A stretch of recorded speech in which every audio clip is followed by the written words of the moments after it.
On est très heureux, c'est très difficile d'aller au salon. Tous les éleveurs passionnés de génétique adoreraient être au salon. Olivier Varlet, installé sur une exploitation de polyculture élevage allaitant, sur une superficie de 100 hectares, 70% de culture et 30% de prairies, installé sur le plateau Picard à Mairie-la-Bataille. C'est mon père qui a créé l'élevage en 1976. On était le premier élevage blanc d'Aquitaine dans le département de l'Oise et le troisième dans les Hauts-de-France.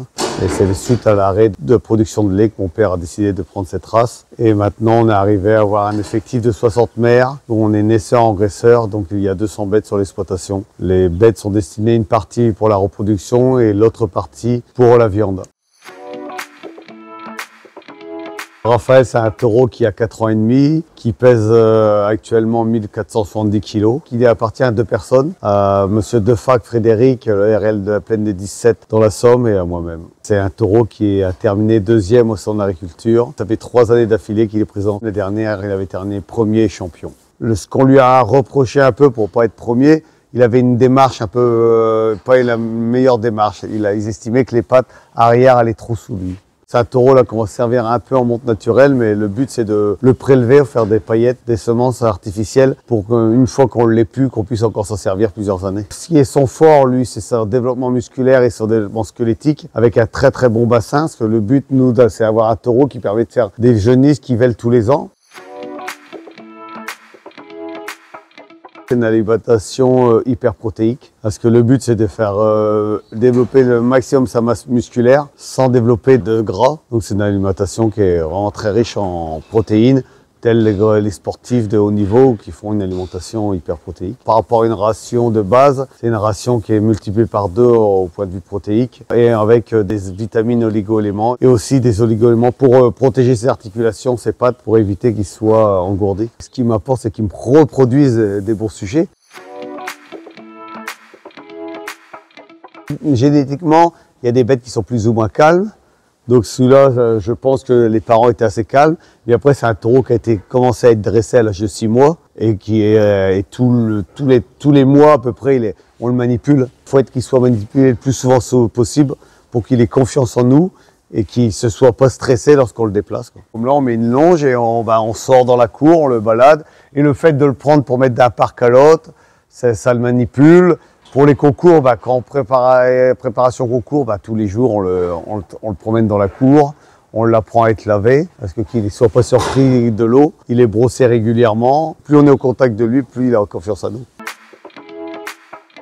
Bon, le but, c'est essayer d'améliorer génétiquement mon troupeau, avoir des bêtes avec un meilleur état, beaucoup plus de viande, parce que le but principal, c'est de vendre de la viande. Donc déjà, c'est apporter une plus-value sur la viande. Après, ça permet aussi de vendre des reproducteurs. Comme les gens connaissent ce taureau, certains veulent des reproducteurs de ce taureau. Le but, c'est d'améliorer les animaux avec la génétique, en choisissant les accouplements, telle mère avec tel père. Des bêtes, quand elles sont très bonnes, on fait aussi des transplantations embryonnaires. On récupère des embryons d'une vache qu'on met sur d'autres vaches porteuses pour que la vache fasse plus de veaux. Il faut pouvoir déjà être présent au concours national. Cette année, le concours national était à Saint-Gaudens, au pied des Pyrénées.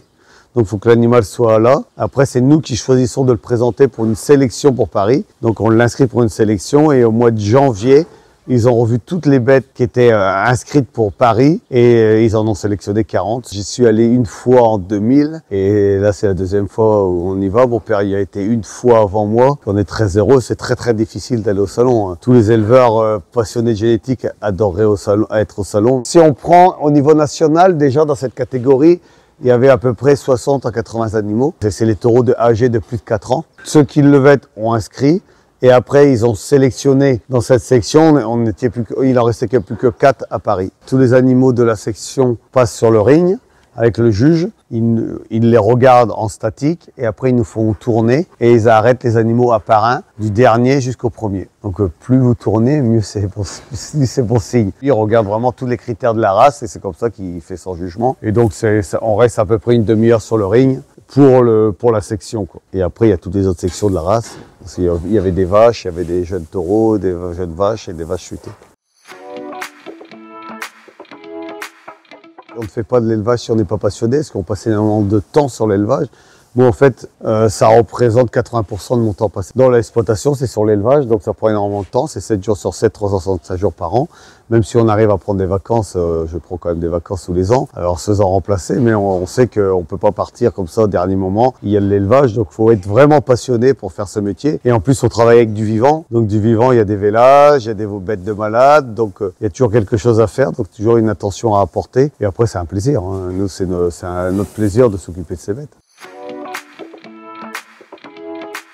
Maintenant, le consommateur recherche toujours de la viande tendre avec pas énormément de gras autour, mais avec un peu de goût. Donc, c'est ce qu'on appelle le gras intramusculaire qui permet de donner le goût. Donc, la blonde Aquitaine, c'est une viande qu'on appelle un vieux maigre, mais qui a un peu de persillé. Le gras intérieur, c'est le persillé, et c'est ça qui donne le goût. Donc, en France, j'estime, pour moi, il n'y a pas de mauvaise race. Il y a des races adaptées à chaque éleveur. Chaque race a ses avantages et ses inconvénients. La blonde d'Aquitaine est une race récente, c'est une race qui a été créée par 3 regroupements de 3 rameaux, et c'est pour ça qu'on a des bêtes un peu claires, d'autres qui sont plus rouges. Tout ce qu'on veut sur une bête, c'est de la viande, donc tout ce qui est en plus de la viande, les os, la peau, il faut que ce soit le moins développé. Donc il y a un cuir très fin, il a des pattes fines, il n'a pas de ventre, c'est-à-dire qu'il n'y a pas de boyau. Les cornes, pareil, assez fines, ce qui prouve que toute l'ossature est fine. Et ce qu'on voit, c'est que la race blonde d'Aquitaine, dans les conformations, on est les mieux conformés par rapport aux autres races. On peut voir l'évolution de la race, par contre. Par rapport à il y a 30 ans, c'est des animaux qui avaient moins de viande. Et en 30 ans, on a fortement monté la masse musculaire des animaux.